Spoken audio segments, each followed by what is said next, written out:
black women have to stop. You've been conditioned to be an individual, right? You're not supposed to be an individual. You're supposed to reflect. You're supposed to, if your man play basketball, you play basketball. If your man does tennis, you do tennis. If your man, right, you can't, like, you have to make sure that your individuality is a balance, meaning it's contributing and it's conducive to what your man is doing because you're following your man lead. If your individuality is a polar opposite, then you're creating a strain on a relationship. And that's why individuality doesn't work.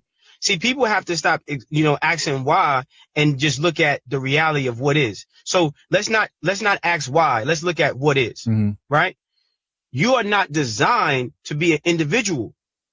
You were created to be a helpmate. The problem with black women in this era is everybody wants to do shit that don't work and then question why it don't work. When it's like, it's not supposed to be that way. Whatever your man does, is you all on board with that. You don't have no life outside of your man. After listening to that clip, many people have already made up their mind that either he's right or he's wrong. But the more helpful question is, what worldview is he representing? Is he speaking from a Christian complementarian worldview, where husbands have primary responsibility for leadership and wives follow, a Christian egalitarian worldview, where husbands and wives share leadership and roles are shaped more by strengths than gender, a secular egalitarian worldview, etc.? Those differences matter. So the next time you hear someone say a wife should or a husband should, pause and ask yourself, what worldview is this advice coming from, and do I share that worldview?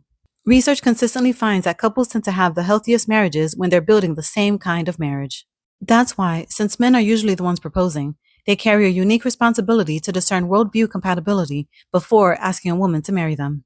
If you want a complementarian marriage, marry a woman who already wants that. If you want an egalitarian marriage, marry a woman who already wants that. Don't choose someone with a fundamentally different vision of marriage, expecting her to adopt yours after the wedding because you're the man. Improving discernment before marriage is far easier than trying to change someone's worldview after it. One last thing. My husband and I lean Christian complementarian, particularly when it comes to major life decisions. But I have a genuine question for complementarian men. In Genesis 3, after the fall, God gives Eve her consequence. He says, "Your desire shall be for your husband, and he shall rule over you." Many complementarians argue that men were created to lead before the fall, but that male leadership became distorted after the fall because of sin. So here's my question. How do you discern between God's original design for male leadership and male leadership that's been distorted by living in a broken world? Can you tell the difference? If yes, what gives you the confidence that the way you're leading reflects God's original design rather than the effects of the fall?